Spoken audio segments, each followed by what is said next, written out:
Cette semaine, nous partons au Vert, direction Grandchamp dans le Morbihan, à 15 km au nord-ouest de Vannes. Près de 6000 habitants vivent dans cette vaste commune rurale. Rurale, mais très ouverte aux arts urbains. Ici, de nombreuses fresques habillent les murs du bourg. Bonjour. Bonjour. Merci de nous recevoir. Bienvenue à Grandchamp.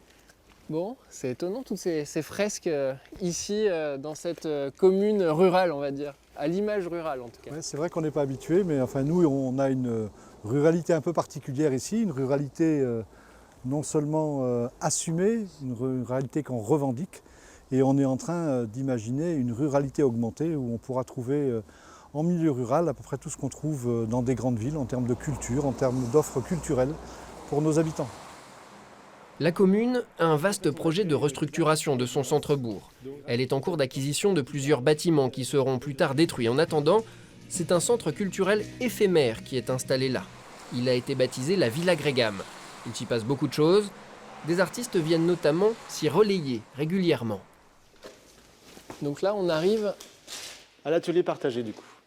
Donc 250 mètres carrés où 4 artistes en résidence durant 6 mois en fait.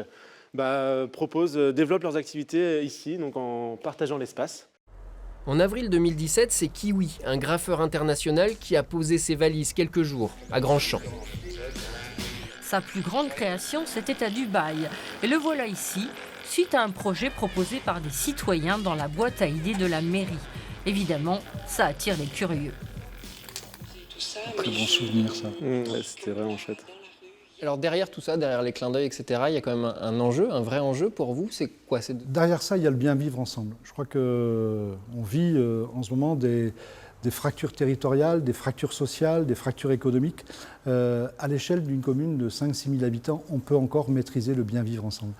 Et toutes ces actions que l'on mène, ce sont des motifs de la rencontre intergénérationnelle, de la rencontre interculturelle, de la rencontre intersociale, pour faire en sorte que les gens puissent vivre sur un lieu et bien vivre ensemble sur ce lieu. Et parmi tous les projets de la commune, il y en a un autre, lui aussi proposé par des habitants, qui a connu un grand succès. L'installation de l'association L'Outil en Main. Dans cet entrepôt, chaque mercredi, une trentaine de retraités, d'anciens artisans pour la plupart, viennent transmettre leur savoir-faire à des enfants. Dans l'atelier cuisine, Marc apprend à Jarod à faire des gâteaux bretons. Est-ce que je cuisine bien? Écoute, j'ai l'impression que tu aimes bien ça et j'ai l'impression que ouais, tu fais ça avec plaisir, donc c'est hyper important.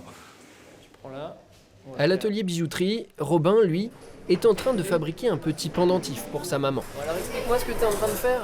Là en fait là je soude en Triskel. La boucle en Triskel.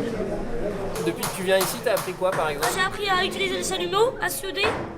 J'ai appris le baillon, mettre le baillon sur le Triskel par exemple. Ça m'apprend beaucoup de choses, c'est très bien. Vous aimez vous ces moments-là? Ouais, très bien, les échanges avec les enfants. Pour quelqu'un qui a cessé son activité, je trouve que c'est bien de, disons, pas se remettre dans le bain, mais de se remotiver un peu pour quelque chose d'utile. Voilà. Au-delà du lien intergénérationnel et du moment de convivialité qu'aucun ne souhaiterait manquer, se cache aussi un véritable projet d'avenir en lien avec le territoire. L'idée de tout ça, c'est quoi? Derrière tout ça, au-delà de juste découvrir des métiers? Aujourd'hui, on oriente sans doute parfois nos jeunes sans leur expliquer quelles sont les vertus des métiers manuels. Et aujourd'hui, si on regarde à l'échelle d'un territoire comme le nôtre, si on ne prête pas attention, on va se retrouver demain avec un manque énorme de personnes qualifiées sur des métiers manuels. L'avenir de la ruralité se construit donc aujourd'hui. Une ruralité augmentée d'offres et de services pour une qualité de vie toujours meilleure. Une forme de marketing territorial que Grandchamp s'efforce de développer pour s'adapter à une population qui augmente d'année en année.